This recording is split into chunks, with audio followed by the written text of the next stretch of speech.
All right, I've got 83 in here, Amber. Does that sound about right for me to get started? Yep, go ahead and we can start. And grab the stragglers who are coming in. Awesome. Well, hello, everybody. Well, I apologize for being a little bit late. That's actually on me today. I was kind of discussing some other things with my colleagues, but my name is Steve Olson. I'm one of the program managers here at the CWCT program, and my main point in being the first person to talk is that I just want to welcome you all and just say thank you for considering this. Thank you for being a part of this program. We have a pretty great sales pitch, I think, in the sense that we, have a pretty good deal on this program that is, for the most part, completely funded, your tuition. We cover 3 exam vouchers, and we think, is a great way to enter the cybersecurity workforce. We love that the vast majority of our students are either U.S. military veterans or members of first responder or law enforcement communities. We love the idea that this is an asynchronous, synchronous format that allows this content to be delivered by excellent faculty at multiple universities that are a part of this consortium, and overall, hopefully get you the skills that you need to either move up in your current position or to enter the field in the first place of cyber, and something that maybe you haven't done before. So we've got a lot of staff and faculty here. Before I kind of give you the roundabout agenda, one of the reasons that I really care about working for this program is I was Army, and I transitioned, and I now landed my first real IT job, if you will, as a system admin, partially due to this program. I was working for the program, but the lesson is the same. I was able to utilize some of the networking and some of the colleagues that are on this call, not just professors in the program, but staff members, PIs of the program that helped to run this grant, and they helped me. So listen to your professors, go to class, glean as much as you can from the content. But my point of sharing this with you all is that if you want something, ask us. We don't make extra money for how many students we bring into the program, anything like that. Our goal is to try and help you to be the best version of yourself. Not to be confused with the Army. So I think the Army just went back to the Be All You Can Be campaign, which I kind of like. But we're here to help, whether it's something with your resume or you want to be plugged into a nonprofit, like third-party organization that helps with transitioning. We have a lot of contacts between all of us here at the CWCT program, and we want to see you be successful. So again, we think we've got great content, a great curriculum, but no, there's a lot more to it these days in landing a job in this field. A large portion of that comes on networking. A lot of it comes on interview preparation, resume writing. It's looking broadly at different industries. It's making sure your LinkedIn profile looks good. And we have a pretty holistic way in this program in which we offer optional workshops every couple months. We call fireside chats, kind of an homage to FDR. We're going to touch on that later. And we also host our own career events all over Zoom that are open to everybody for you to be able to come and network with professionals that are in the field, like Bank of America, Booz Allen Hamilton, Microsoft, and the like. But on top of that, every single person on this call, Chrissy, Amber, Bill, Steve, Fatima, there are members of this team, program managers that are here to help you with that all. With that being said, I'm going to go over the agenda really quick for the evening. This very first slide just kind of shows you what our consortium looks like. A consortium is just, for those not aware, is just a collection of multiple universities. And I always like to start orientation like this because many of you, let's say you got an email of someone that worked at UNC Charlotte, was probably me, but then you also have Purdue as the website, you apply on Ivy Tech, you're always in the right place. We're 4 universities all working together, and we combine our resources, not only in hiring faculty, but to deliver this instruction in the best way possible. Tonight, we are going to be I'm going to be done blabbing at you all in about 2 minutes. And then Chrissy's going to be giving a program overview. If Chrissy's talking tonight, everybody here is going to have important things to say. But if Chrissy's talking, she's got the nuts and bolts of what you need to just even log into your classes and make sure you're successful. So even if you tune me out, if you tune Chrissy out, you're going to have to watch the recording afterwards. So Chrissy's going to go over the program overview, talk about certifications and courses. Professor Cloud and Edwina are going to talk about other resources, GA, non-attendance policies. Again, programs like this are a little bit unique, so make sure you're paying attention to that. We have all of our faculty, or at least most of them, present tonight. They're going to do brief introductions. Chrissy will have another opportunity, and again, this part you'll probably want to watch the recording anyways. Just going over your Ivy Learn, My Ivy Access. Like any college program you're starting, it's trying to get into your Canvas and make sure you can access your Zoom lectures, where she's going to go over all that stuff. Very important. Lastly, our PIs, our principal investigators, which are just these are our faculty that are part of the creation of this program that help to keep all of us running.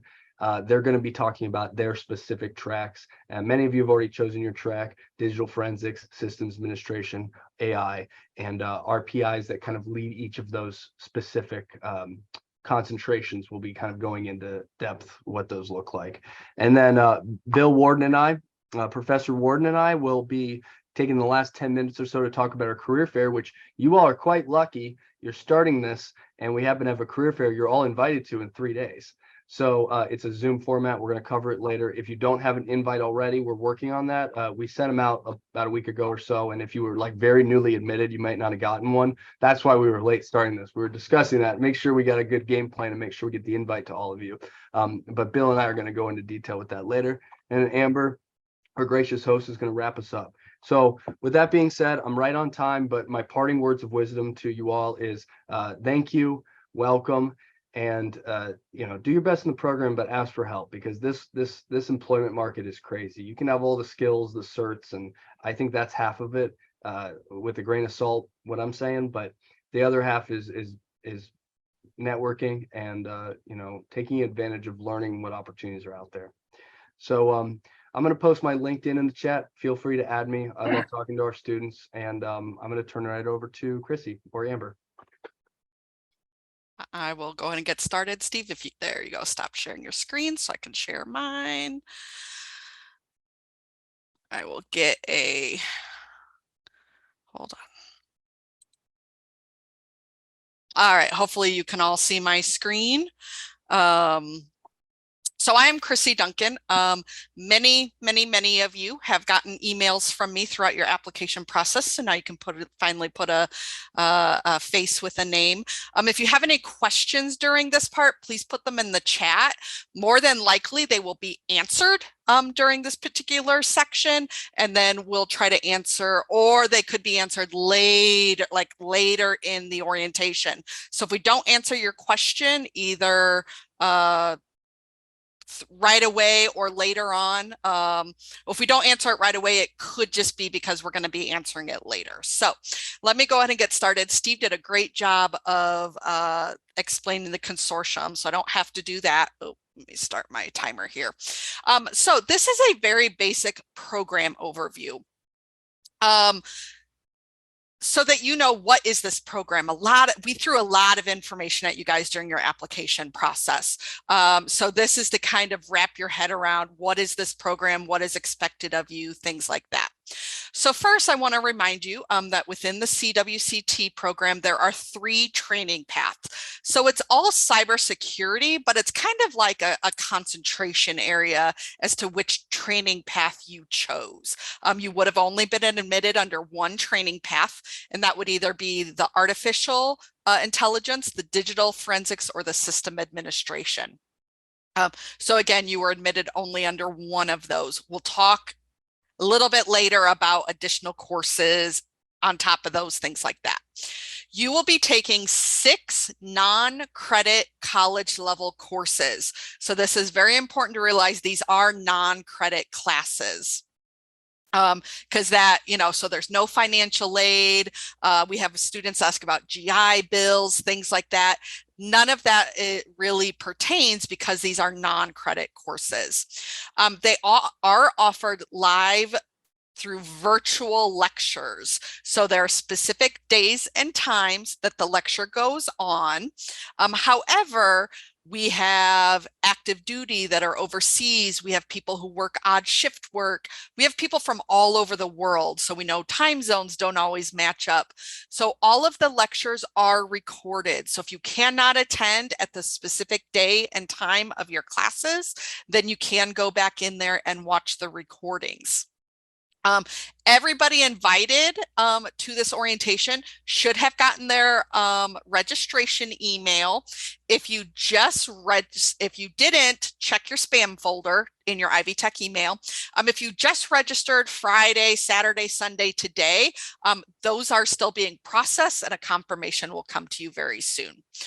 There are no in-person offerings for this program, again, because we have participants from all over the world, and because we have 4 universities as part of the consortium, everything is virtual. Each session is going to be 8 weeks long. So you are in the March 27th through May 21st session that you were admitted to. That's 8 weeks.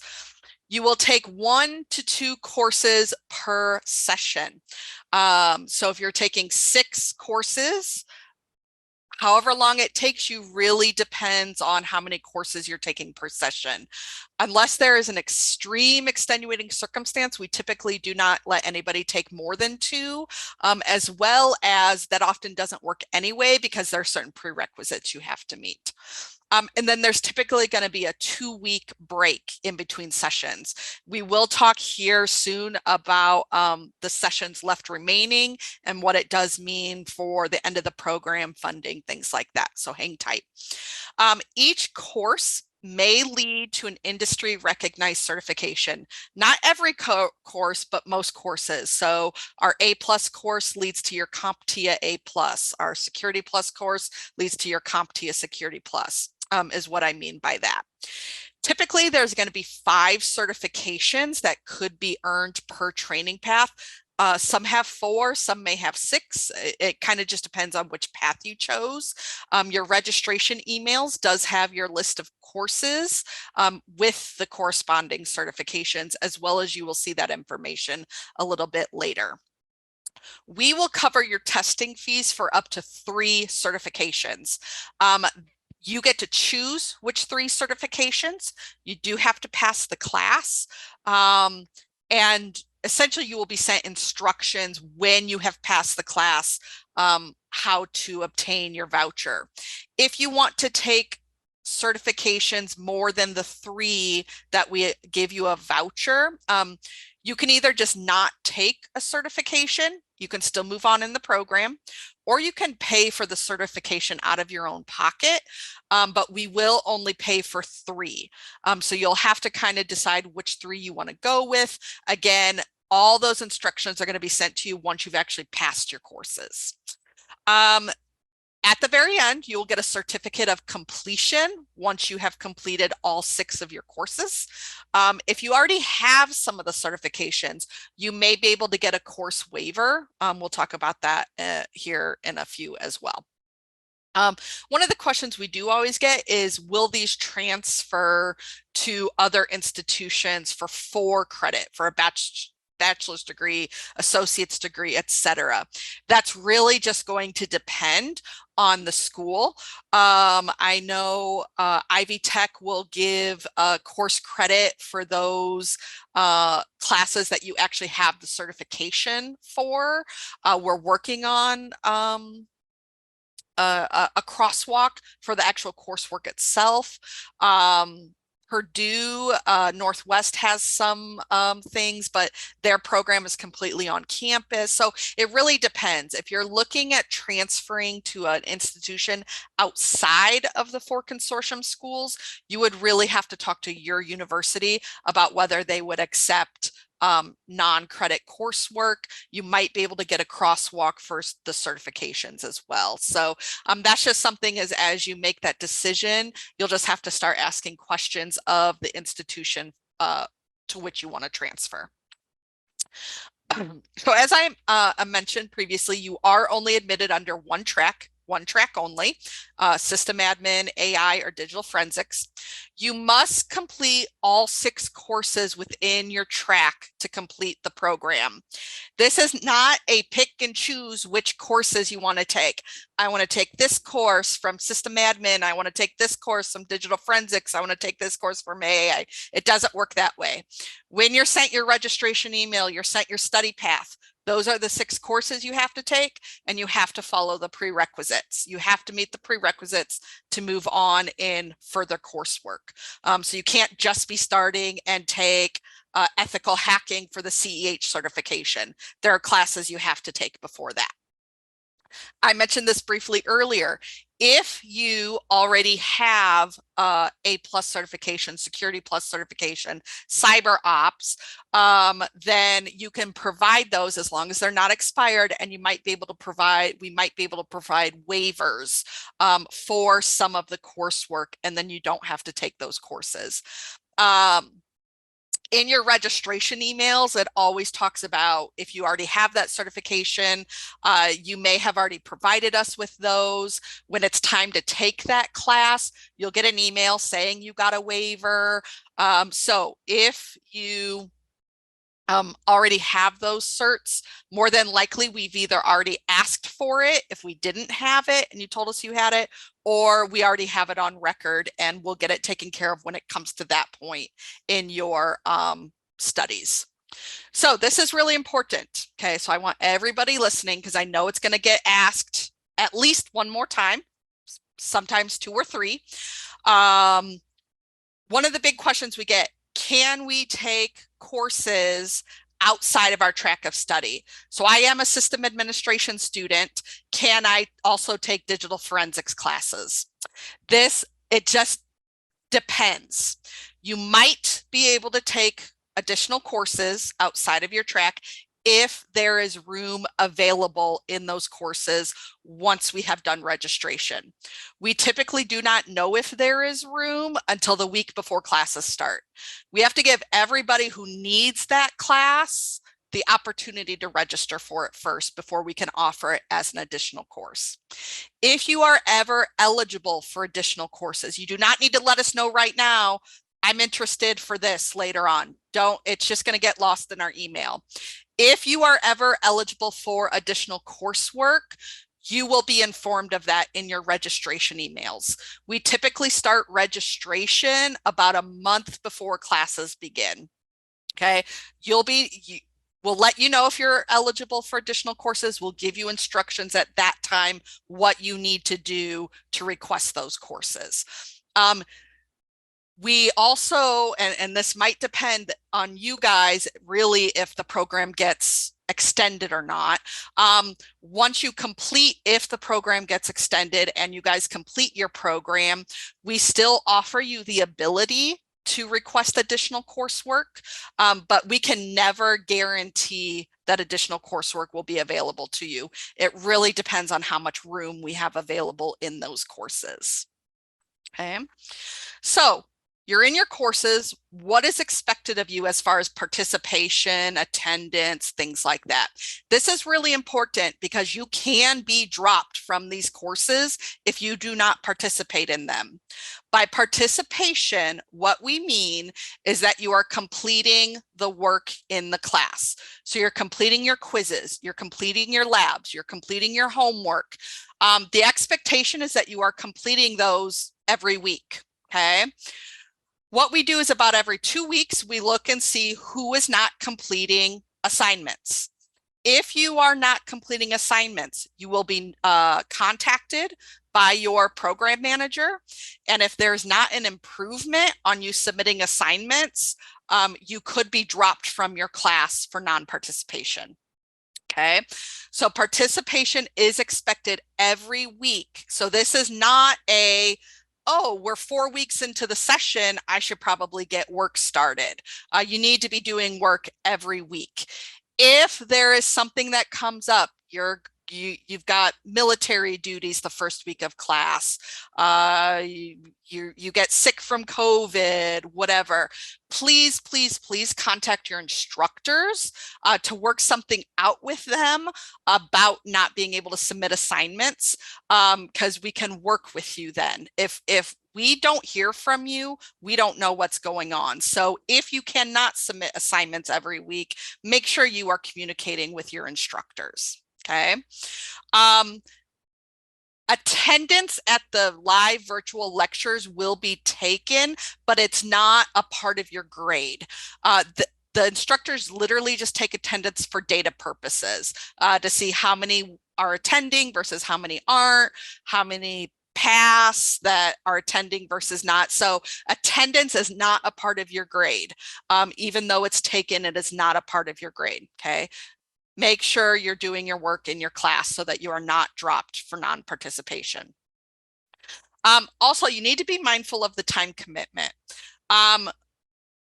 Each of these lectures are 6 hours. So 3 hours on Monday, 3 hours on Wednesday, 3 hours on Tuesday, 3 hours on Thursday, etc.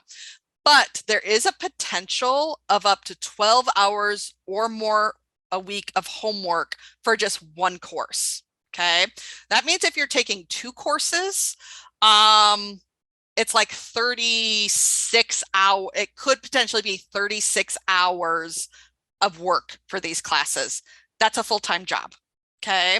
You need to be cognizant of the time commitment and not overcommit yourself. Okay. That's going to be mentioned a couple different times.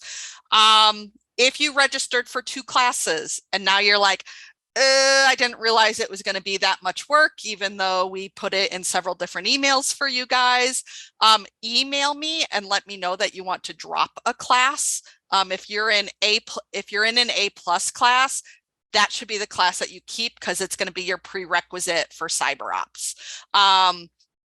Now, a lot of you may have registered for 2 classes because you know the program's coming to an end, possibly.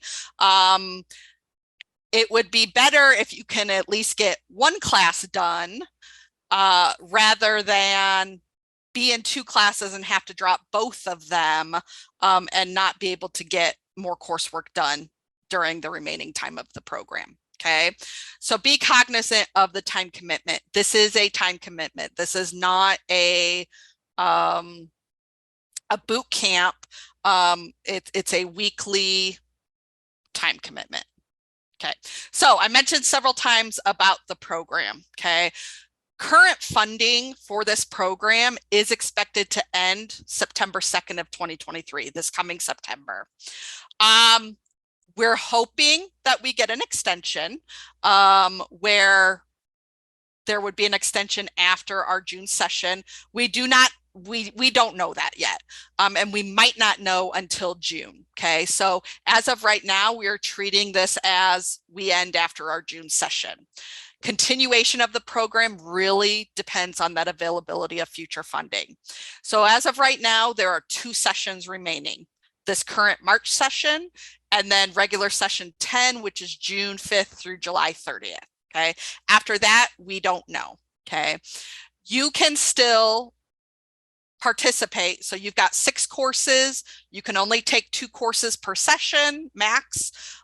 That would still allow you the ability to possibly complete 4 classes. So you can still participate in this program, even if you're not going to complete all 6 courses, and just try to get what you can done. It could mean you get 2 courses done, 1 in each session, 3 courses if you do 1 the first session, 2 the next session. It could be 4 courses if you do 2 each session. We are hoping that we do get extended so that you can then continue on and actually complete the program. We will have like an entry level certificate that will be available if we do not get extended. If you complete A+, CyberOps and Security Plus, it'll be like a smaller certificate that you can get because you might not have the ability to finish the whole program. We cannot skip prerequisites because we know the program's ending. You still have to follow the curriculum. So what is covered in this program? And I know I have about 4 minutes left. So what's covered in this program? The assessments that you took, or what's covered with the cost and support. The assessments you took, the English, math, and the IT, that was all covered, as well as any of the support material you did to meet your minimum requirement. So those study paths for English and math, your training modules for the IT assessment, any tutoring you may have gotten to complete those assessments, that was all covered. I mentioned this before, we cover test fees of up to 3 certifications. You may have 5 or 6 certifications as a part of your curriculum. We will cover 3. So again, you can either just decide not to take some of the certifications. Again, you only need to pass the class to move on in the program, or you can pick the 3 most expensive certifications for us to cover, and then cover the rest out of your pocket. There's several different things that you can do, but we will cover the test fees for up to 3 certifications. We cover testing fees. So if there are any additional fees that are charged by the testing center itself, so proctoring fees, online testing fees, things like that, that we will not cover and you would be responsible for. But for the actual test itself, we will cover that. I haven't really heard much about additional fees that may be charged by the testing center, so I don't really think that's a common thing, but we do want to make sure that we tell you it is just the test fee. The cost, another cost that is covered by this grant is the actual coursework itself, your live virtual faculty instruction, those lectures that are live, and then again they are recorded for later viewing for those who cannot attend. That is all covered. So if the program gets extended, and let's say you are able to take additional courses, those courses would also be covered. Additional certifications would not. You get 3, that's it. Whether you take 6 classes or whether you take 8 classes, you get 3 certification vouchers, okay? But the actual courses, if you are able to take additional courses later, are covered. We also have cybersecurity support analysts. When we send the recording of this, it should be sent to you by Friday at the latest. This slideshow will also be included in it because there are links and emails and that kind of stuff that could be helpful for you guys. And I know sometimes the links are hard to see, but this email address, cwct-support@ivytech.edu, is a really important one. They are the ones who kind of maintain some of the virtual machines. So you'll hear about NetLab as we get in. They monitor that. So depending on what kind of issues you're having, it may be the instructor that needs to correct it. It may be these support analysts that need to correct it. Kind of just depends on what program it's in. But they are also possibly available for tutoring depending on what course it is. And then online books and materials are covered. Most of these use online resources such as Cisco Netacad. They use a program called NetLab, your Linux and cloud class, and I know I'm short on time, I'm almost done. Cloud, use Red Hat Academy. As we are getting ready for classes to start, you will start getting emails. You now have an account with Red Hat. You now have an account with NetLab. You now have an account with Netacad. Please do not do anything with those until classes actually start, okay? That's just the instructor getting things ready, okay? But all of that's included. If you need a physical book, a lot of these, I think CEH, Ethical Hacking, is really the only one that uses a book. I'm not sure that there is a physical one available. If there is, you would be responsible for purchasing that. But all of your online books and materials are covered. And then, yeah, final thing. And all this was included in some emails, your admission email and your registration emails. There is some self-prep material that is available to you. It is on our website, CWCT.us. Click on training schedule and it's toward the bottom. If you haven't gotten a chance to do that yet, we highly recommend it. It's not required. It's just for your practice before classes begin. That's all for this part. Are there any questions, anybody, that I need to answer that maybe were not already answered? Nope, I think we got it all covered, Chrissy. Thank you. All right, thank you. And I'm going to actually turn it over now to, let me put my camera on. All right, I'm going to turn it over now to Professor Matthew Cloud. And I saw Edwina was here tonight, who is our lab coordinator and does a lot of our tech support.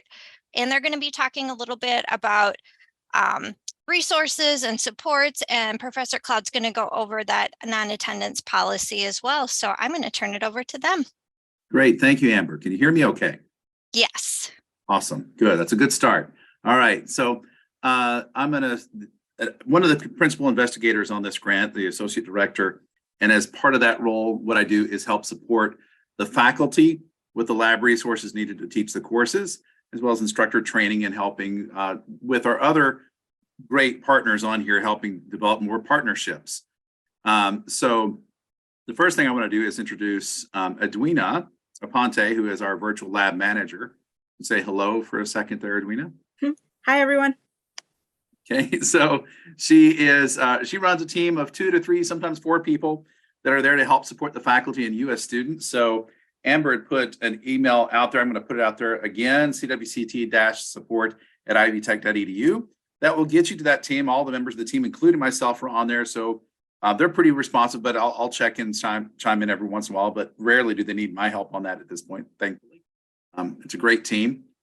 And so many of them have been students. One of them is a student of ours on the IT support side who's been blind since birth, overcome cancer and some other things. Her goal is to be an IT support specialist for Apple, but she goes through the content and makes sure that it's accessible to her as a blind person. So we have a lot of different areas that we're looking at to make sure that this works. Doesn't mean it's perfect, right? But at least where do we have issues to make sure that it'll be useful for you? One of the things I want to cover is the policy on getting something turned in every 2 weeks. I cannot emphasize that enough. This is a real college course, right? And it's an 8 weeks. So it's not a 16-week term. It's an 8-week term. So it's like taking 2 college courses at once, right? So if you're working full time, be aware of that. If you're trying to take 2 courses at once, it's like taking 4 college courses at once, because again, it's compressed in time. The content is not reduced. It is doable, right? I know people who work full time and go to college full time and make it work, but just be aware of that it is a significant amount of time. The labs, most of the labs take for each of the courses take about 45 to 48 hours just to do the lab work. Now, it doesn't talk about reading and understanding, but often in most of our classes, about half of your class time out of that 6 hours per week is focused on labs. Sometimes more in the class, sometimes a little less, depending upon which class it is. So if you're coming to class, you can get that done, but you're not required to come to class, right? We're not taking attendance. This is not grade school from the sense of that with attendance. We take attendance just to make sure, are we keeping in touch? Because we have quite a few students in some of the classes, sometimes up to 50. We don't necessarily like going to 50, but from the, this is free for everybody in here. And we've determined it's about a $15,000 cost per student to do 6 courses. There was a question about that. How much would it cost to pay for this out of pocket? I'll come back to that in a minute. This, as you are in this program right now, it is at no cost, right? There are some other options out there that I'll discuss briefly. And if you have interest in that, you can reach out to me. My email address, the best one to reach me at right now, is actually mcloud@hcc-indy.edu. And I'll share why I'm doing that. I've moved, as we have this grant about 1.5 years ago, I moved full time to Holy Cross. And part of that is so we can expand some of the effort that we're doing here more easily in a private institution than we can in a public institution. We've attempted to go after additional funds, and it looks like we'll be successful, but we cannot give any definite plans on that yet. It is likely, though, I would say there's a high probability that it will extend well past these 2 sessions. And we were asked to apply for another $2.5 million to extend it even further. But we don't know if that will happen, so I don't want to make any commitments in saying it will happen more than these next 2 sessions. Any questions on that? Right.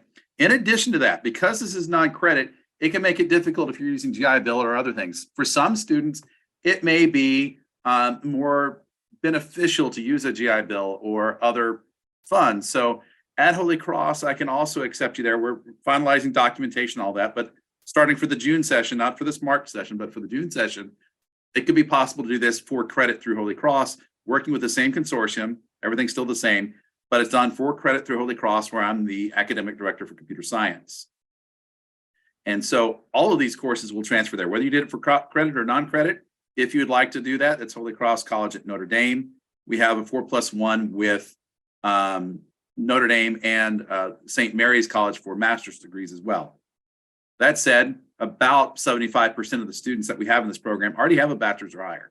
That may not be something of value to you. It may be, just let me know if it is, right? We have opportunities to make that happen that are starting to flow through, as well as other state funding that may help support this. As soon as April, we may know something. They're telling me the end of April from the state legislature. So no, not Holy Cross in Massachusetts, but Holy Cross at Notre Dame. That actually is a different Holy Cross, is independent. Holy Cross at Notre Dame is part of the Holy Cross Brothers, which Notre Dame is actually the University of Notre Dame is part of Holy Cross Brothers. We're all part of the same group. We have hundreds of colleges actually throughout the world. I have students that are going to be working with people in Uganda, right? So I want to emphasize as well again about getting something in every 2 weeks, because if we don't see that you have something in every 2 weeks, we will contact you through your program manager, your mentors, to see if you're still there or you're still interested. If we don't hear anything back, then we're likely to remove you from the class. And if you're in one class, it doesn't automatically remove you from the program, right? But if we don't hear anything back after a period of time, we will remove you from the program. That's not what we want to do. We want you in here. You spent a lot of time just to get to this point. We want to see you do well. And that's why we have this every 2 weeks kind of deal.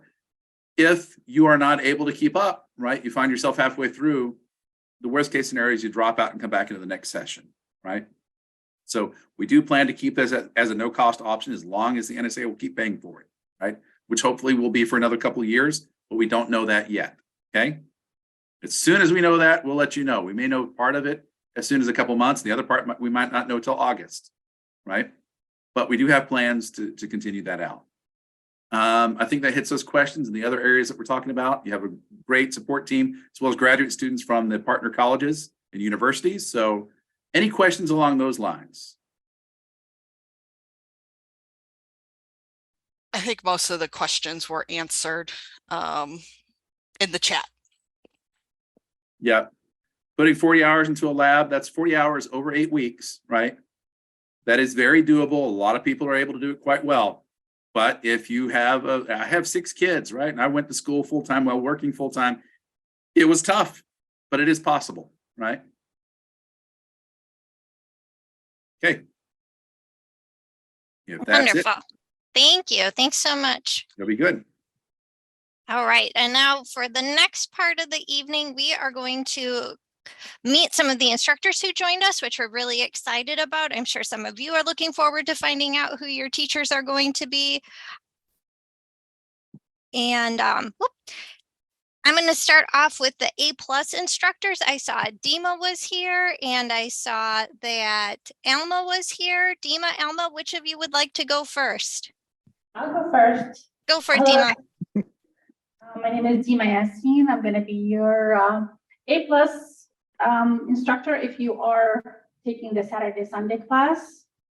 I look forward to meeting all of you. The A+, as you know, it's a hardware and software class. We'll be talking about everything hardware, software. Most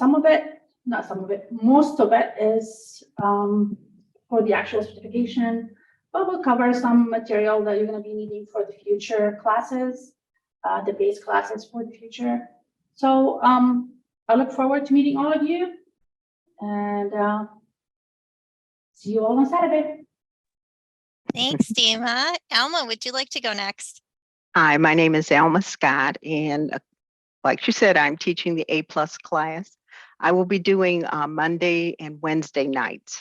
Okay, and as Dima said, we'll cover hardware, software. We'll cover networking at a summary level. We'll also touch a little bit on security. We'll cover cloud computing, virtualization, and mobile devices. So we will be using the Cisco materials. We'll use test out videos as well as videos in YouTube. There will be work websites that we'll go to and do exercises. And we'll also, I make use of breakout rooms so that you can get to know each other, little smaller groups, so you'll work on certain topics. But just really, I think that you guys are really going to enjoy this class. So looking forward to it. Thank you so much, Alma and Dima. And some of you may have Constance, you may have Majid. Unfortunately, they weren't able to join us tonight, but hopefully you got an idea of what the class is going to be about based on what Dima and Alma shared with us. So That was perfect. We're going to move on to Team Linux. So if you're a digital forensics or a system admin track, you're going to have Linux as one of your first classes. And we have a whole crew of instructors here tonight. We've got Ben, we've got Herman, we've got Bill. I think the only one we're missing is Bill 2.0. So which one of you three would like to go first?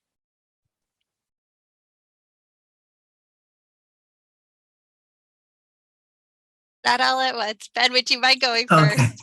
All right. I guess I'll go first. My name is Ben Morero, and I'll be your instructor for the Tuesday, Thursday night Linux course.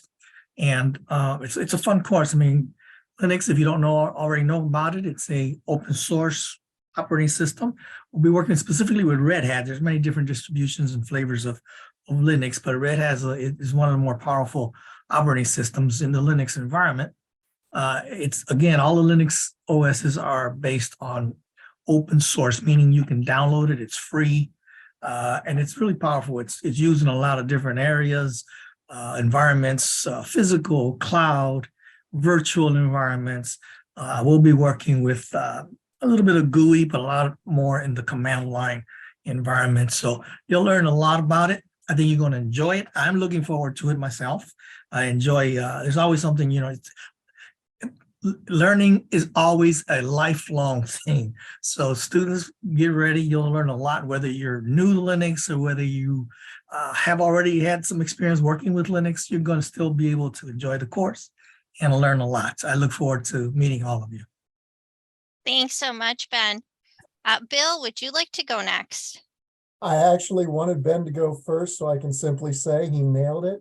Not much to add, but Ben and I worked many years together with Ivy Tech, and he is one of my favorite people. He nailed every point that I could bring to the table. Linux is everywhere. You've used it without realizing it. You just need to know that doing Linux is the only way to learn Linux. There is no such thing as book learning when it comes to Linux. And to that point that was mentioned in chat as well, the Red Hat Academy materials that we have the good grace to pass on to you for free are fantastic. If you're curious, we'll be using Red Hat 9, the latest version that is out there. And it goes all the way from, hey, this is Linux, to some basic containerization concepts. So I think that with the integrated lab and other and other text information that is all streamlined into that environment, you should have little or no problem with a fantastic introduction to Linux, or the ability to take your basic Linux skills to the next level. This is absolutely foundational for cybersecurity. There is no way to de-emphasize that. It is just critical that you have good, solid command line skills, and we're going to help you get there. Thanks so much, Bill. And Bill, you're teaching Saturday and Sunday, and Yep. Ben, you're Tuesday and Thursday, correct? Yep. And then That is correct. Herman is our other Tuesday and Thursday night instructor. Herman, did you want to add anything? There is nothing else to add. Everything's been touched on. So about the only thing I can say is that for the 8 weeks, it's split up. The first 4 weeks is sysadmin 1, second 4 weeks is sysadmin 2, and the classes are a lot of fun, and we stay pretty busy. Thanks so much, Herman. For those of you who are on the AI track, you would have A+ as one of your first courses, and then the other course you would be taking instead of Linux is going to be Python. And we have Dave Lieberman, your instructor, is here tonight. Dave. Yeah, hi guys. You getting video? Getting audio? Yep, you're good. Okay, awesome. I'm David Lieberman. I'm a programmer at heart. It's really a lot of fun for me to teach the Python course. You know, why learn Python? Are you guys okay with my slides? Can I show a couple slides? Sure, if you can make them quick, we can do it. I promise to be quick. So why learn Python? It's an important language. It's used a lot. You can do a lot of stuff with it. One of the things that it's really good at is a scripting tool. And the reason I wanted to show these slides, guys, is that cyber attacks right now, it's not an abstract concept. It's something that is happening as we speak, and it's impacted me personally. you're looking at a chart from our website from the 4th, Saturday the 4th. And we got slammed with dynamic denial of service attacks. This is a chart from a company called Cloudflare. They're a web security provider. We're using them. In February, they took our website down with these attacks, and we had to take on Cloudflare account and configure it. They hit us with 160 million hits in the space of 30 minutes. And without this protection, we would be down. And this is a website that's 24/7, and we get revenue from it. This website goes down, and I stop getting revenue. So this is personal. It's near and dear to my heart. And just Friday, they came back and they slammed us with 3 million attacks in the space of 30 minutes. And this little chart shows you where some of these bad actors are coming from. China, Germany, Indonesia, Russia. It's really an ongoing problem. Python plays a really important role in developing scripts that mitigate these attacks. It's a moving target. It's just that they're constantly changing their tactics. The other thing I wanted to share from you is a testimonial from a student from our previous spring session class, Jana. She took the ball and ran with it with Python. About week 6 in the program, she went and wrote some scripts to help her with an issue at her job. We actually did a lab where we helped her develop some of these scripts, and she wound up with a promotion a week later. So Python is really a very useful tool in your tool belt. That's it for me. Oh, I'm sorry, one more. So I'm teaching on Mondays and Wednesdays, 6 p.m. to 9 p.m. Central Time. And I look forward to working with all you guys. Thank you. Awesome. Thanks so much, David. And then tonight we have Alf as our one and only cyber ops instructor. So I'm going to let him cover all things cyber ops for everybody else. Alf, would you mind representing the team? Sure. Glad to be here and welcome all. You're in a fantastic position to really springboard into an exciting field. You just learned something and we haven't even started yet. The caliber of our instructors is really top notch. And as I put in the chat, it's non-credit, but these are college level courses. So we're expecting ownership and self-starting, inquisitiveness, all those things that you would expect a top college student to provide. And even more so because, as the previous speaker just said, it's constantly changing. Okay, so if you're not into being a lifelong learner, I don't know, IT might not be the best fit, but that's one of the things that's most exciting, I think, personally, that I find. I'm probably one of the younger faculty, but I do appreciate keeping that challenge going all the time. Okay, so I'll be teaching the cyber ops Tuesdays and Thursdays, 7 or 6 to 9. I'm not sure if we have other sections, Amber, but it's just been a blast to do that over the last several sessions. It'll lead to the Cisco Cyber Ops, which used to be a 2-part exam, but lucky for you now it's 1. And probably not as high profile as the Security Plus, but definitely if you're looking to go into a SOC and had some students in the field previously who really gave some good, strong effort. And I look forward to working with you guys in the Cyber Ops course. Awesome. Thanks so much, Alf. And I misspoke. We actually have Joe here tonight. So Joe teaches one of our Monday and Wednesday night sections. Alf's one of our Tuesday, Thursday night instructors. Joe, would you mind talking a little bit about your class? I'm here, Amber, too. Hi, this is Spears. Oh, hey, Spears. I did admin. Hi, everybody. My name is Joe Bodden. I'm a full-time professor at the Ivy Tech Community College Cyber Academy at the Muscatatuck Urban Training Center. And I've been teaching the Cyber Ops course for them and for the CWCT now for close to 4 years. So we are definitely going to have some fun. It's a packed course. It covers a lot of security concepts. And then about midway point through it goes into the analysis and how to track down those attacks that Mr. Lieberman was just telling you about. So it's a lot of work, but it's also a lot of fun. And I look forward to being with you all on Mondays and Wednesdays from 6 to 9. Thank you. Awesome. Thanks so much, Joe. And then your counterpart part. Spiros, go ahead and take it away, Spiros. Oh, good evening, everybody. What happened here? Okay. Hi. You're good. I'm very excited to be here. I guess I'm the most senior of everybody. Alf, I'm so glad to see you, man. I'm so glad. What a beautiful man. Thank you so very much. I really didn't have the time to thank you for all the help you gave, last time. But this time, I have the chance to say that. Okay. Hi, everybody. I'm teaching also cyber ops Tuesdays and Thursdays. And I don't have that much to say because these two previous professors covered it all. Okay, you guys are for the ride of your life. That's what I'm going to say, and you'll be extremely excited and very thankful that you really attended these cyber ops classes. Okay, thank you very much, Amber. Thank you, guys. Thanks, Spiros. For those of you who are on the AI track, one of the courses that you'll be taking later on in your program of study is cloud, and Enrique is one of our cloud instructors, and I'm wondering if he can talk a little bit about his course. Yeah, it's actually the system administration track. It's not an AI. Oh, sorry. Yep, you're right. Yes, it is. Yeah, if if you already have Linux, you will be continuing your actually using Linux with Red Hat OpenStack platform. If you guys wonder how you manage the cloud, this is the class you will learn, and we are going to basically do a little bit of containers, a little bit of working with creating instances. But that's basically if you pass those Linux classes, because you will need Linux for sure. All right, so I hope I see you in my class later on. Awesome, thanks, Enrique.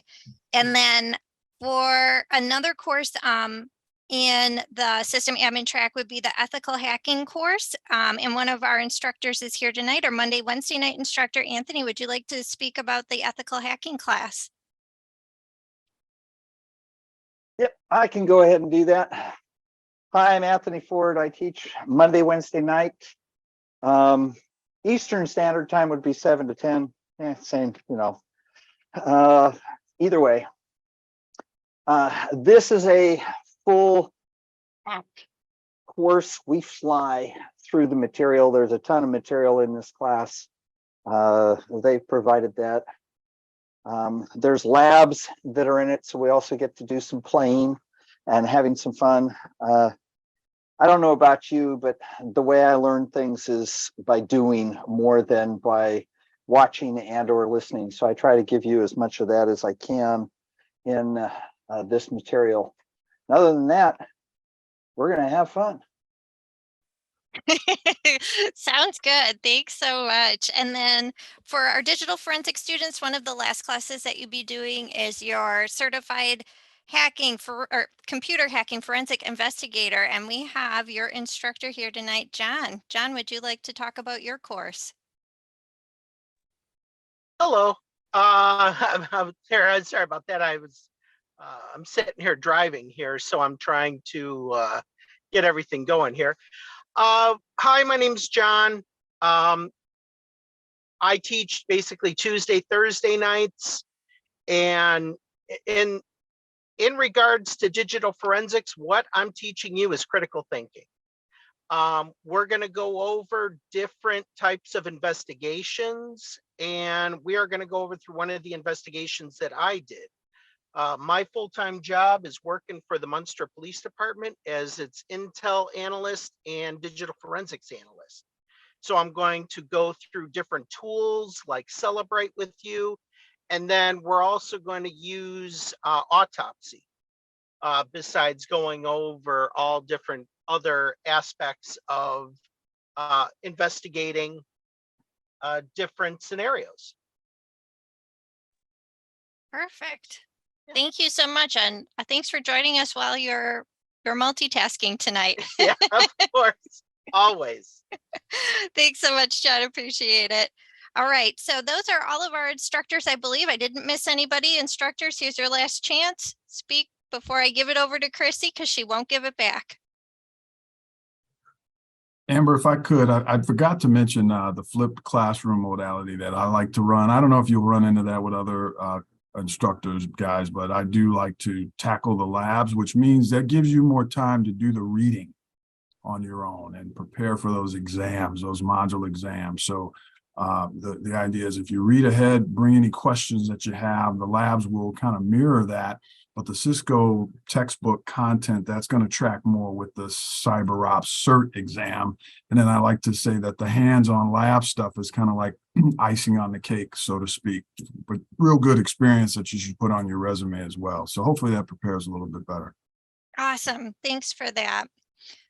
I'm sure everybody's looking forward to their classes, but before we can dive into our classes, we're going to need Chrissy to walk us through all things Ivy Learn and accessing your My Ivy account, which you've kind of played around with a little bit with those knowledge assessments. So I'm going to turn it over to Chrissy. This is really important stuff, so definitely pay close attention, take notes. If you want to log into your My Ivy right now and follow along with her, this is a great time.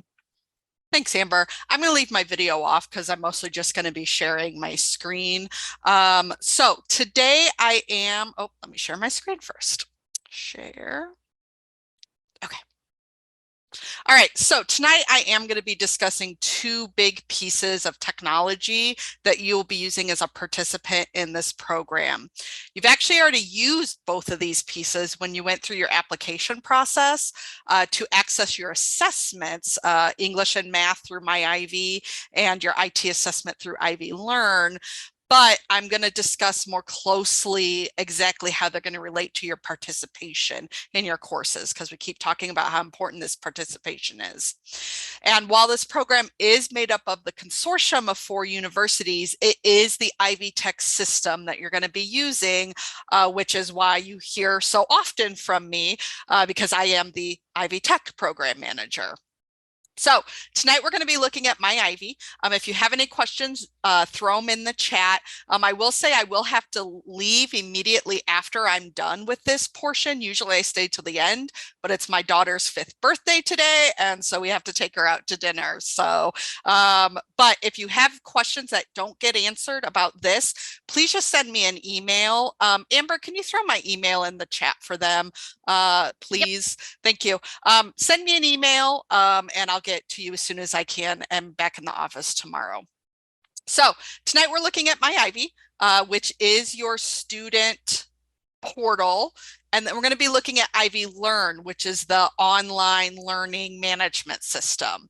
And Ivy Learn is how you're going to access your courses, your virtual lectures, your syllabus, things like that. So there are different ways to get to both My Ivy and Ivy Learn. You will find that Ivy Tech just likes to throw the word Ivy in the front of everything. And so it can get a little confusing what is what.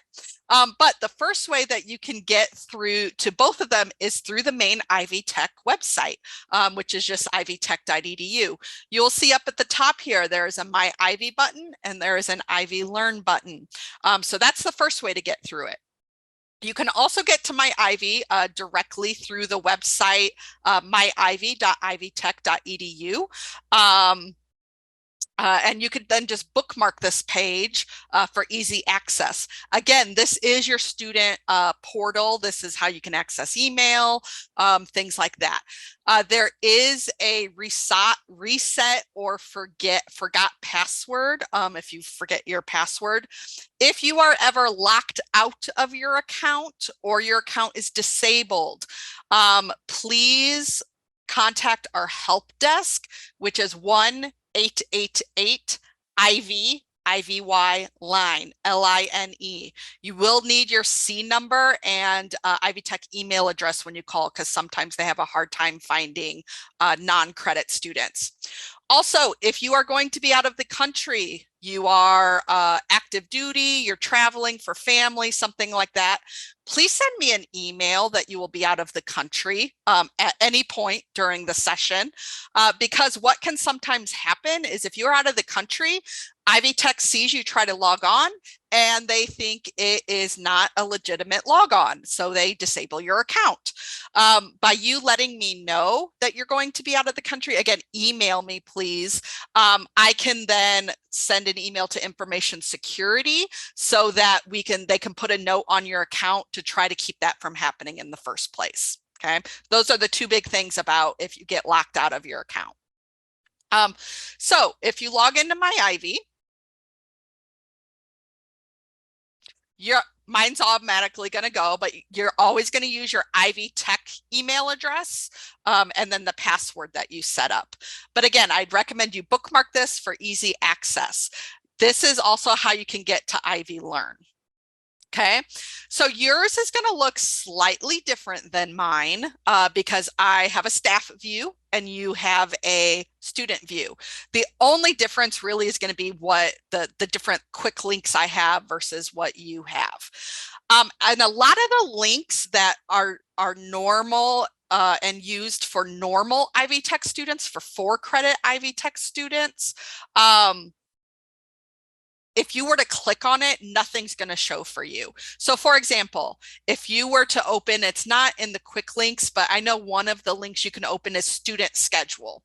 If you were to go into that, nothing is going to show up because your courses are non-credit. The student schedule only shows 4-credit courses. So some of these things, that really the 2 big things you need to really have in here is your Ivy Learn and your email are the 2 big things. You could get unofficial transcripts through here. You can put in help desk tickets through here, things like that. So it is still important to know how to access. So if you, the easiest, I'll talk about email here in a second, but Ivy Learn should be here under your quick links. Again, that's how you're going to access your actual coursework. If it is not, you can go into see all for quick links and you can favorite it by pressing the little heart that's next to it, but it should be on there without a problem. Anything you favorite will then show up to 5 in this my favorites area. You will probably not have an advisor listed again because you're a non-credit student. Please only be emailing myself, Amber, or your assigned program manager if you have questions about this program, because anybody outside of this program is not going to know what you're talking about. I'll just say that. They just don't know the program like we do. Okay. So as of January, Ivy Tech has transitioned all student email from a Gmail platform to an Outlook platform.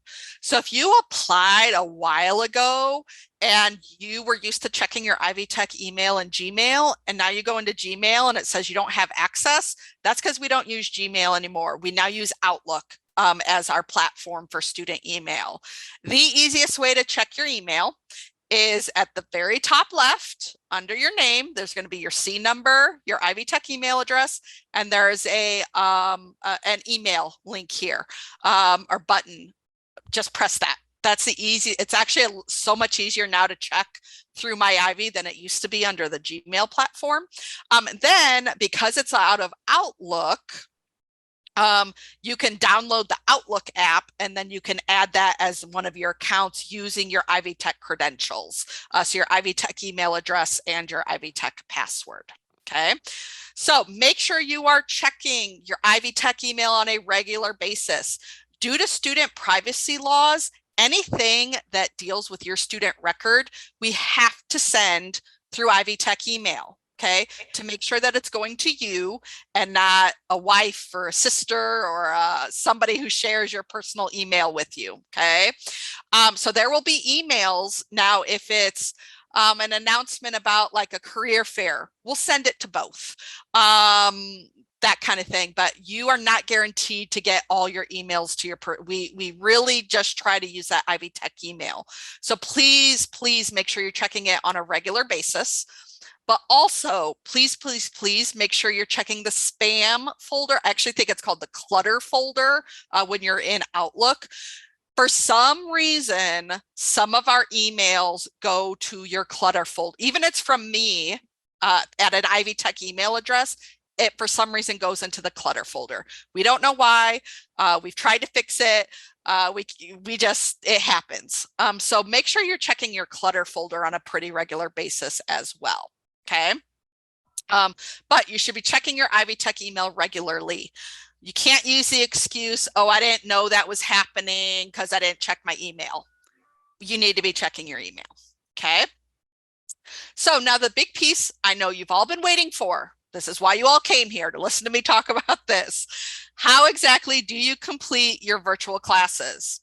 Chrissy, I'm in the program. How in the world do I even get started with this? Okay, we're going to talk about Ivy Learn now. That's how you're going to at least how you're going to get started initially. Okay, so Ivy Learn is again our student course management tool.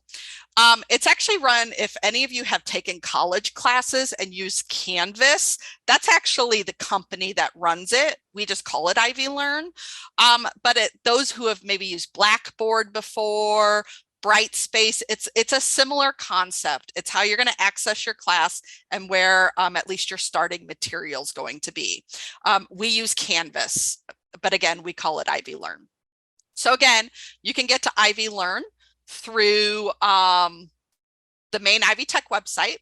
You can get to it in your quick links or ivylearn.ivytech.edu, or you can go directly to it by just going to ivylearn.ivytech.edu. Now, you're going to get announcements, that kind of stuff that go out to general Ivy Tech students. We are not going to post general announcements in your dashboard. If there's any CWCT announcements, they're going to come directly to you. So like this, you probably have this, a workshop for nursing and allied health students. You can ignore stuff like that. It's going to go to all Ivy Tech students. Okay. So in Ivy Learn, now that we're in Ivy Learn, on the left-hand side, you are going to notice an inbox. I want to talk about this really quick. This is not the same as your student email, okay? It's not the same. This is not where you go to check your Ivy Tech email. This is a direct communication tool that is directly linked to each of your courses. So you can go in here, you can choose a particular course, and you can message your instructor or even your classmates through this tool, okay?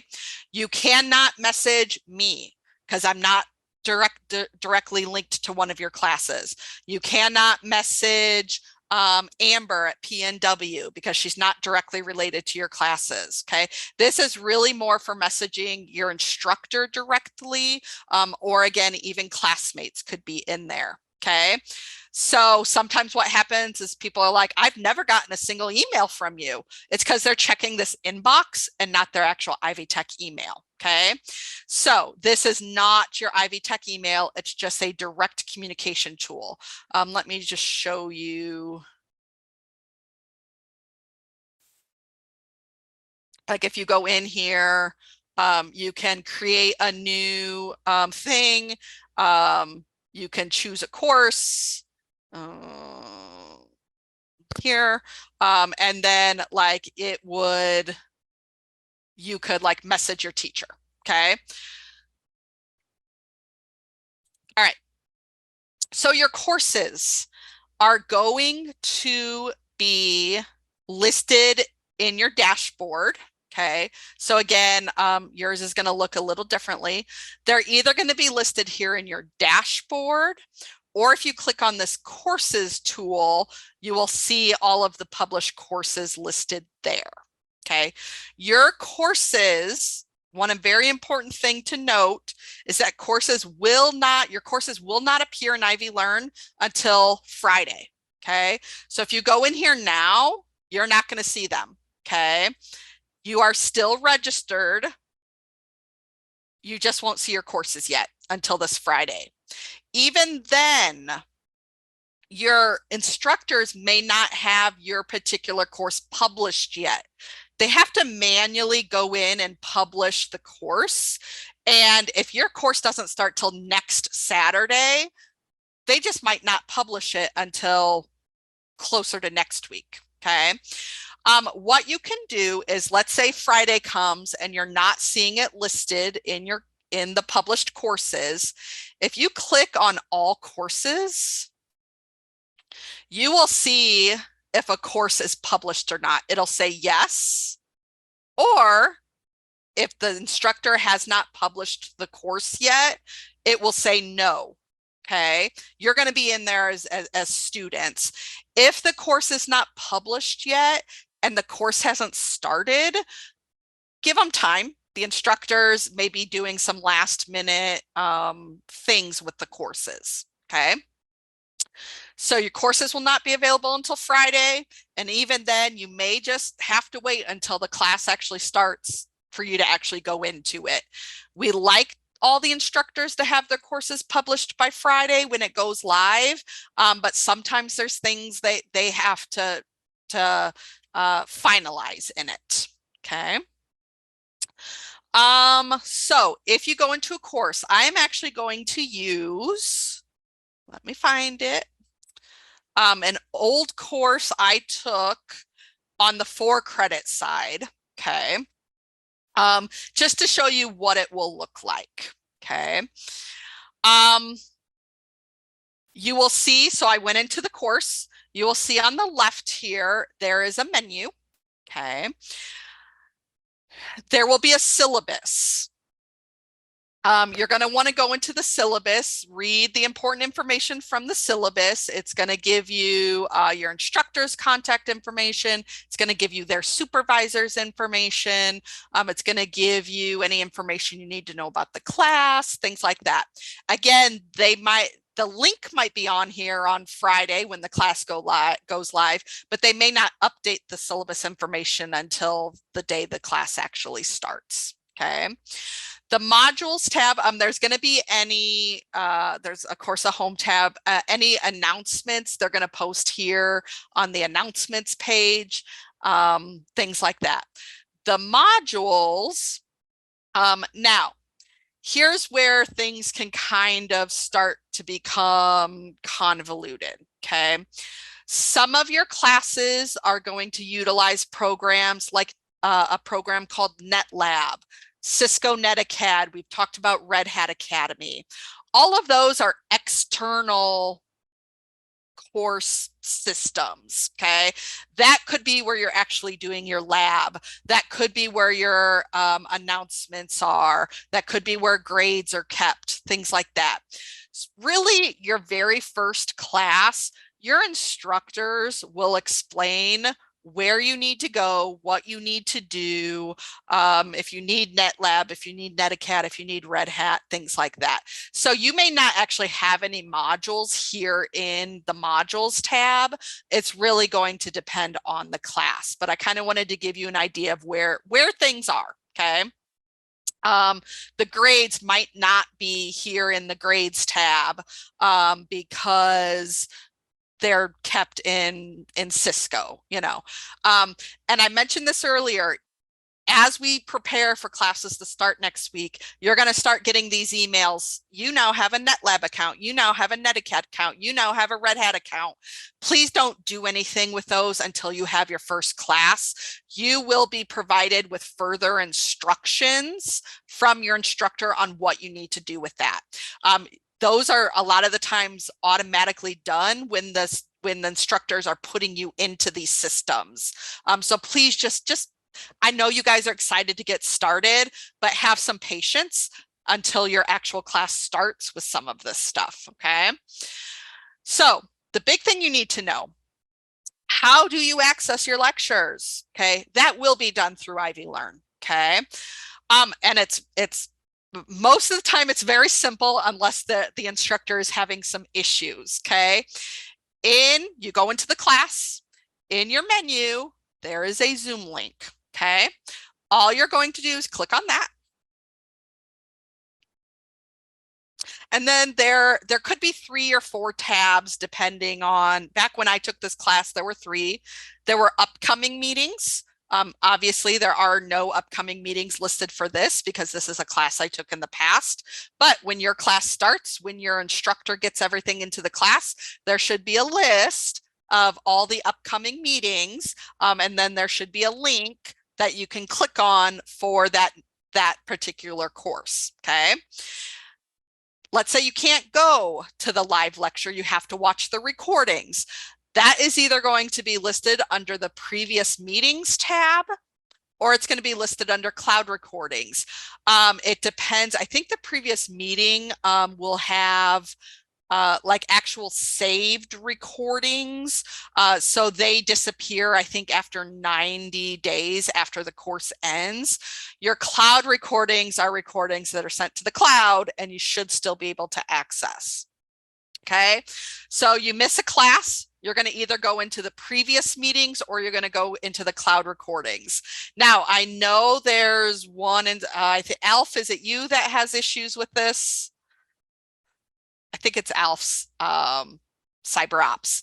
He has troubles with the recordings going into these tabs. So I believe he was then putting them into the announcements tab.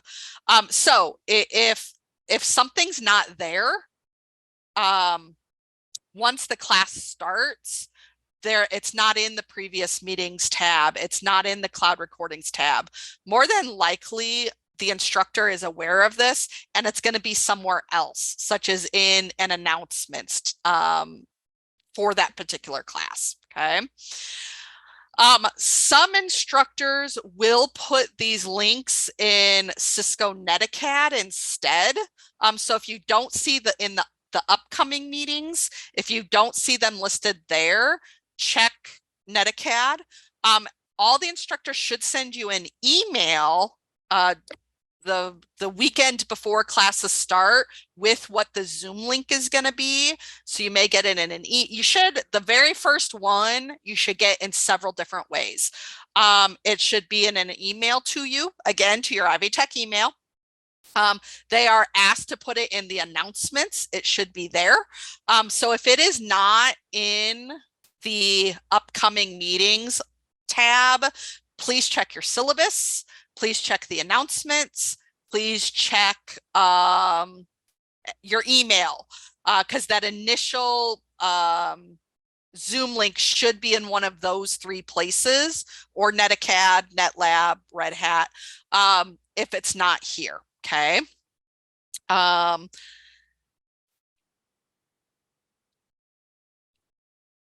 then if you're not seeing a Zoom link anywhere, okay, it's not in your email, it's not in the announcements, it's not in your syllabus, it's 10 minutes before the class begins, please contact your instructor through that inbox option.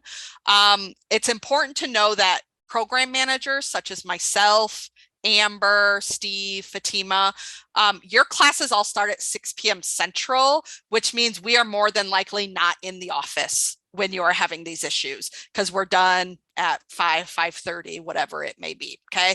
Email your instructor. Even if you were to email us and we were on, there's nothing we can do about it. It's your instructor that has to send you that information because they're your instructor. Okay.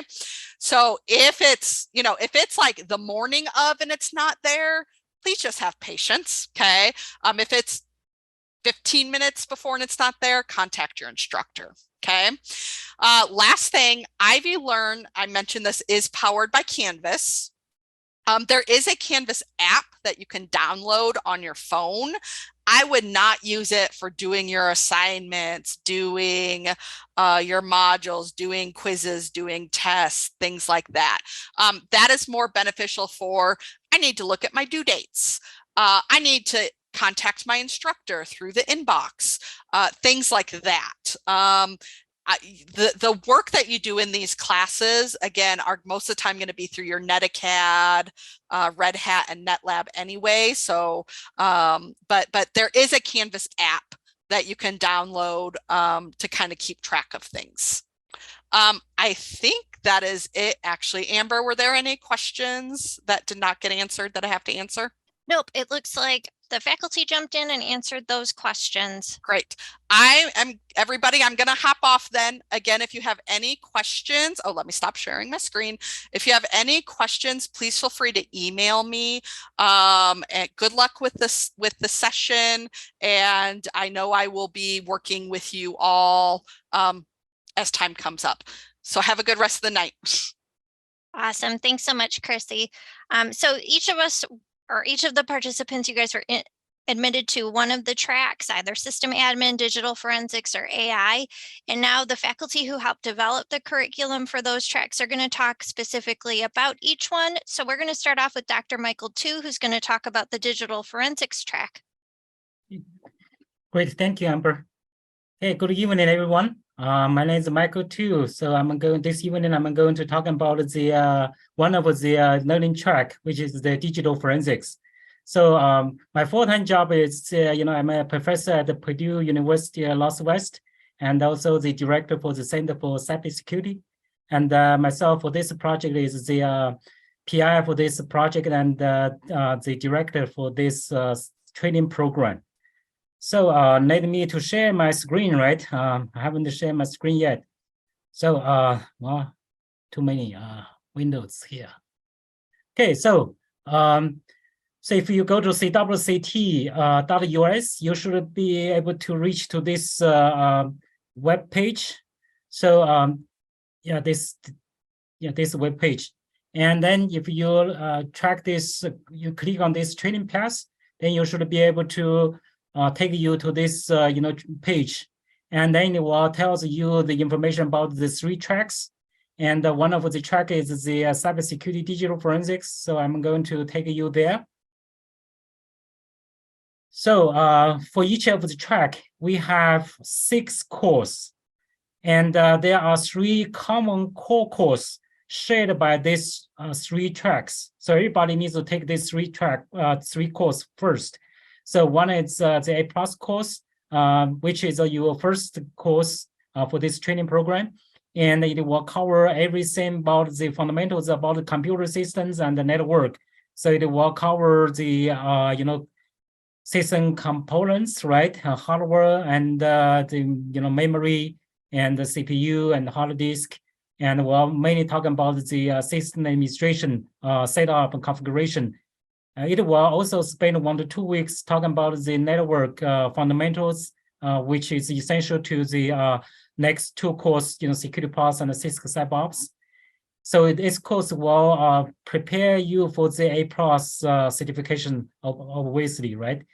So the next course you are supposed to take in is you may be Security Plus and Cisco CyberOps, I think Security Plus. So Security Plus will cover everything about the fundamentals about cybersecurity, and it will cover a lot of topics. Okay, a lot of topics. For example, it will first talk about the CIA and the AAA, so which is confidentiality, integrity, and availability. And AAA is the well, depends, right? So usually it's the authentication, authorization, and accountability, or sometimes we may use as assurance. Okay, so then it will cover the cryptographics a little bit, and then talk about access control and identity management.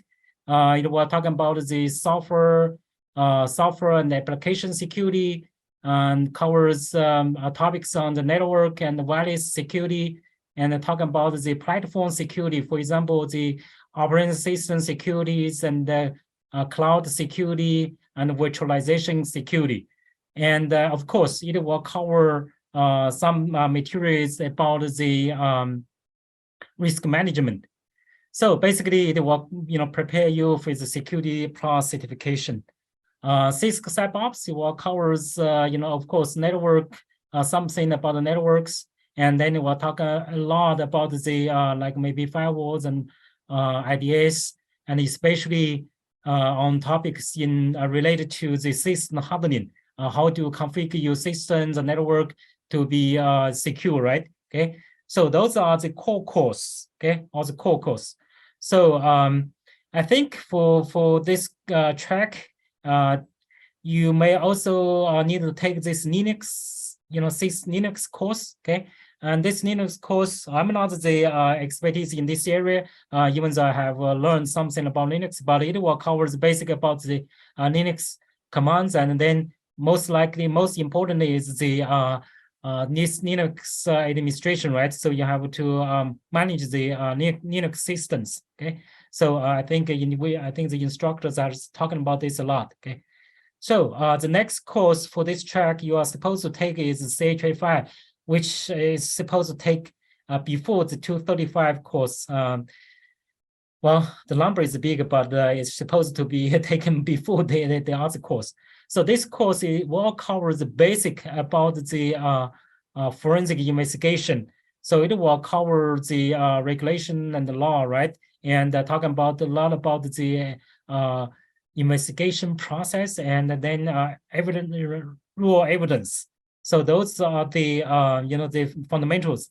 And then it will use the open source tool autopsy to do a lot of forensic investigation. For example, file systems, right? And file maybe on some of the file investigation, not a file system but files. Okay, and then I think it will cover the Windows registry, right? And there are many other individual topics. Okay, it will cover by this course. So basically, this is a fundamental of the basic of the forensics. And then the next course you are supposed to take is the computer forensic course, CWCT 235. This course is actually the Windows forensic course. So actually, here's hope that you can read, right? So so it will cover the tool, FDK tool, which is the commercial tool developed by Access Data, and now it's something it's called like Extero or something like that. I forgot the name. But anyway, it's the FDK tool. And then it will go into more details about the file system forensics, FAT, NTFS, and the GPT, right? Those are 3 file systems, and using both FDK and FDK imager. And then it will start with the Windows registry. So you are using the FDK tool and also registry viewer to analyze the Windows registry. So after that, then it will cover the applied decryption, and another tool is called PRTK, which is mainly help you to create, discover the passwords.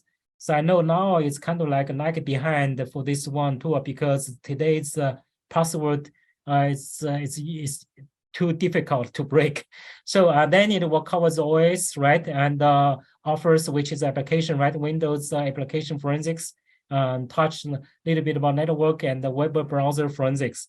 So those are the major topics, major course for this program. For this digital forensic track. And there's one course, it's an elective course, it's called mobile forensics. We have never offered, and the reason is that we would like to integrate a little bit more on the IoT forensics part, and we are still make it like virtualization, even though we already had the material, but we want to make it virtualized. So then you can access through the ANDG later lab. So we are, if everything works out, we are going to offer this in this summer. So we will cover both like iOS forensics and Android forensics, and then IoT forensics. Of course, IoT apps on the cell phone, right? Just please keep eye on that. And our priority will be given to those people who currently work in the law enforcement and the criminal justice systems, or even in like social work, if you are related to the criminal justice, right? So then you will be given the priority. Okay, I think that's pretty much everything I would like to talk about. It's about 10 minutes, right? And of course, you can find the plan, example of the plan of study. Okay, so A+ Linux always first, right? And then we will security plus and CyberOps, and then you will take the forensic course. Okay, so that's pretty much I would like to talk about, and I will go back to Amber, right? Yeah, thanks so much, Dr. Tu. How can I stop? Okay, stop sharing. And then we'll have Dr. Xi speak to us about the system admin track. Dr. Xi, would you like to share? Sure. Can you see my screen? Yes. Okay, great. So yeah, this is Mengjun Xie from University of Tennessee at Chattanooga. So as you know that CWCT is a collaborative effort with 4 different institutions. So here at UTC, we created or contributed some curriculum in this track, so which is this cybersecurity system administration track. So in this track, following the similar kind of the program structure, we have 3 core courses that across all 3 different tracks, and we also have track-specific advanced courses, 3. So as Dr. Tu already mentioned that these 3 are the core courses, so I won't give kind of more detail about them.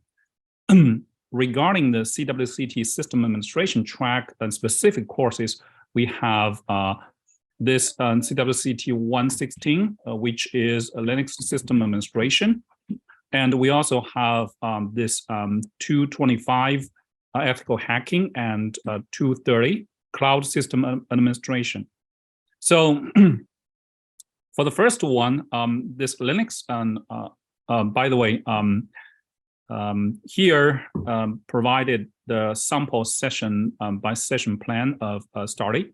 So if previously, I guess some of you already have taken some courses, but if you're new, then I would like you to follow this kind of the plan and be aware that because we are kind of approaching, we already finished half of the program. So if you just want to take 1 course per session, it will make it more difficult for you to complete before the end of the program, before the end of this project.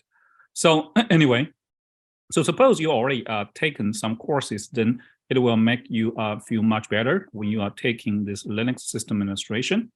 For this system, Linux system administration, we use Red Hat Academy course, which essentially is RH124 and RH134. We not only use their course content, but also their platform for exercise, for hands-on practice. Essentially, you will do a lot of labs that give you a hands-on experience. So the Linux system administration basically cover every aspect of the normal Linux operations, essentially doing the management stuff on using Linux system. Although it's specific to the Red Hat Enterprise Linux, but the underlying, the principle, the theory, the especially those commands, most of the commands are actually also applicable to other Linux distributions. So after you have taken this course, then it will give you a great preparation for passing this Red Hat Certified System Administrator certification. And also, it will also be very valuable for you to take that exam for a CompTIA Linux class. Okay. Bear with me 1 second. Let me close my door.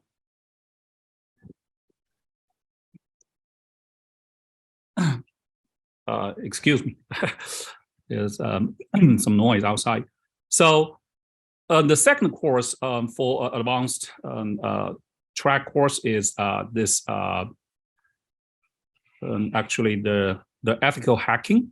So this ethical hacking is essentially use the content for from the EC Council, CEH. And if you are curious what it would cover, so this is what I pull from the EC Council website. So because I didn't develop this curriculum, but based on my standing, it's basically using the almost the same kind of content from this EC Council course. So I assume that the following modules would be covered. So if you look at those modules, you can see that it has a pretty broad coverage, not only on the network, but also on system, like the system hacking, malware threats analysis, sniffing, software engineering, and social engineering, and also denial of service. So very good coverage in terms of the ethical hacking. Okay, so after you have taken this course, then you should be well prepared for getting that certificate from the EC Council, CEH. The last one is a CWCT 230 on cloud system administration. For this course, we also use Red Hat system, REH, Red Hat Academy course. I think the course number is CL110, essentially about using OpenStack cloud system. So here we do not have a corresponding kind of certification path or certificate for this course, but it will give you a very good preparation for other cloud system administration certification exam. And regarding the OpenStack, because it's an open source project, so it has got a lot of support from the industry, leading industry vendors like IBM, like Rackspace, and many also other nonprofit organizations. And the most important thing is after you understand the principles, you can apply them to other cloud systems, cloud platforms, such as Google Cloud and AWS.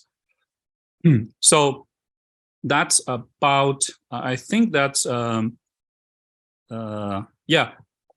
thing to also mention here is, I believe this cloud system administration, they also contain many hands-on labs, and those labs are also hosted or provided by Red Hat Academy. And in the past, there are some kind of issues from the Red Hat, but recently they changed the supporting system to a more stable environment.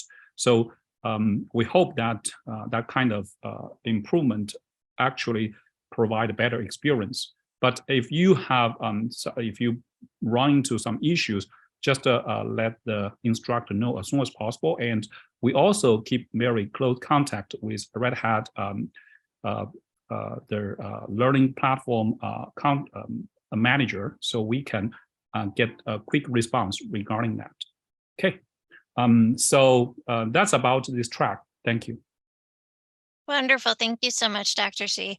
And then for those of you who are in the AI track, I'm not certain if Dr. Farina Sakib was able to join us tonight. I did not see her in the room. So unfortunately, we won't be able to go into much depth with your AI track, but hopefully you got a good idea of what some of your courses are going to be like, hearing from all of your instructors. So hopefully, if you have any questions, feel free to reach out to Chrissy or myself. Also, after hearing about the difference, at least between the digital forensics and the system admin track, if you decide that you would like to switch to another track, you'll need to reach out to Chrissy regarding that request. We had shared her email earlier, so feel free to reach out to her if you decide that another track would be a better fit for you. So right now I'm going to turn it over to Bill Warden and Steve Olson to talk a little bit about our upcoming career fair and fireside chat.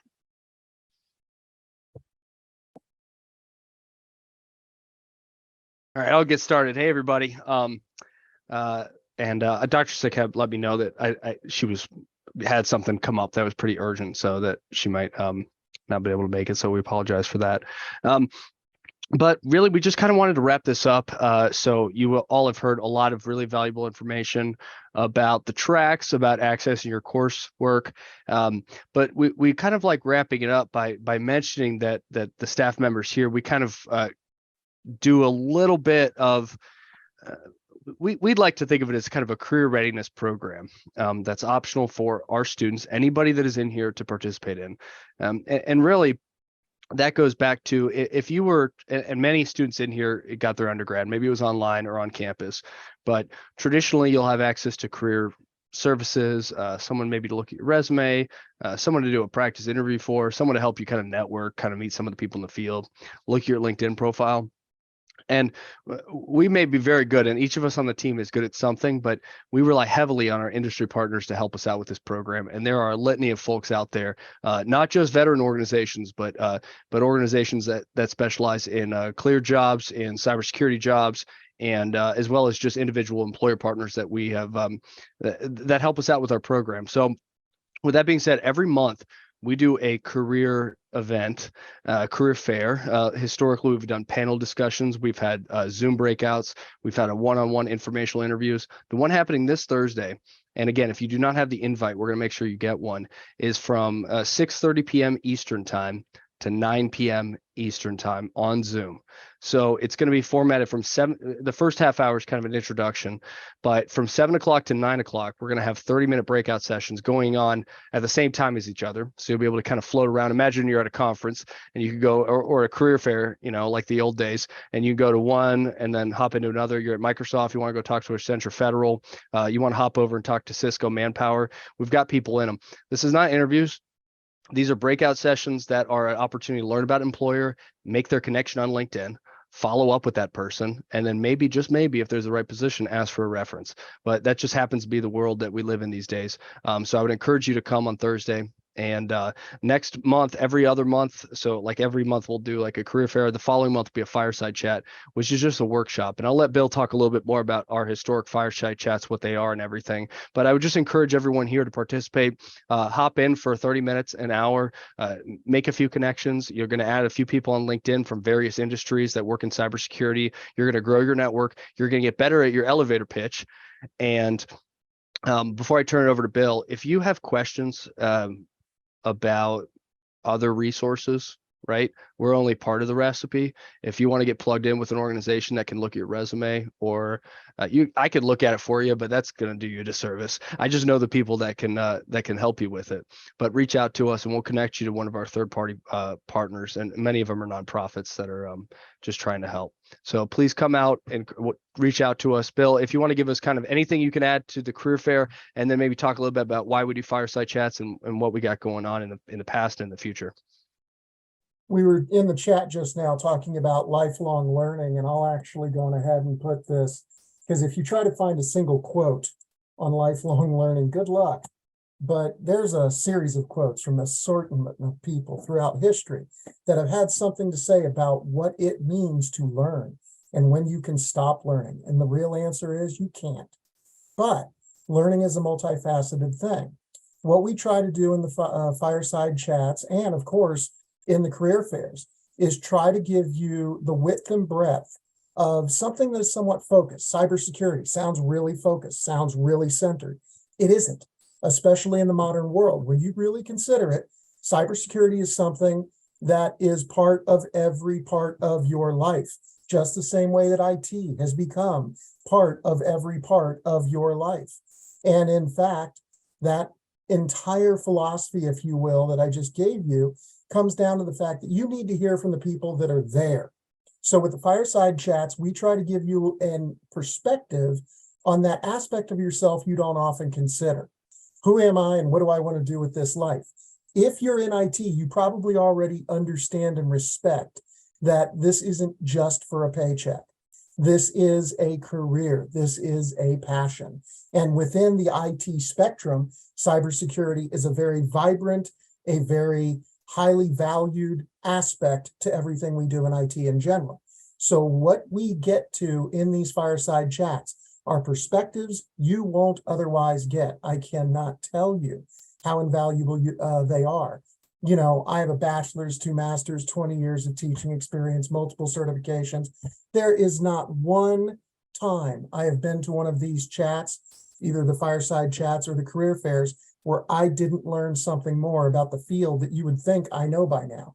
But that's why I was talking about this in chat as well. This is something you need to do for you. That's all there is to it. And if you don't get something out of it, I would have to go out on the limb here and say, maybe you weren't paying as much attention as perhaps you should have, because I'm telling you that experience is something I have had, and I think all of you should have that same opportunity. This is a fantastic time for you to not so much find yourself, but find your niche, find your place within this huge subfield of an even greater field that is IT, and specifically cybersecurity. So that's the best I can do just off the top of my head, but I hope that helps. That's perfect, Bill. I'm going to add too that the chat has been blowing up, and I'm really feeling good about this cohort. I think y'all are going to kill it. We've got our next fireside chat is going to be in April. I'm linking the LinkedIn profile for Josh Mason. He's kind of he's an Air Force Academy grad and has been working in cyber for a while. He's going to come out and talk to us for about an hour, and you'll be able to meet him and talk to him and learn a little bit about kind of, I almost said transversing. What's that? Navigating the Traversing. market. Thank you. The market as it is today, which many of you have probably seen the news. I mean, you see a lot of conflicting things, but there's a way to do it correctly. There's still a significant amount of vacancies. If Steve Ryder was here, one of our, he may be here listening, but he likes to quote cybersec.org, and cybersec.org is an organization that has a pretty accurate picture of how many cyber jobs are open in the US, and it's still a well over 500,000 open vacancies in cyber alone in the US alone, which is very promising. This field is only going to grow. So please come out on Thursday, look for an invite, come to our April fireside chat, reach out to us, and we just appreciate you all and welcome to the CWCT program. Thank you, Amber. Yeah, Perfect. no problem. Yeah, thanks so much, guys. I appreciate that. So some people have been asking about switching tracks and when's the latest to switch. I would say don't push it too far after your first track, especially if you're considering switching from digital forensic system admin to AI, just because the courses are so different as you start moving down. And as Chrissy already mentioned about getting courses outside of your track, if you qualify in a later session, obviously not going to be an option for your first session because you have to meet prerequisites. She will contact you. So hopefully that answers everybody's questions. We are wrapping up a little early tonight, so I'm going to let y'all get 10, 11 minutes back of your evening. Thank you so much for joining us.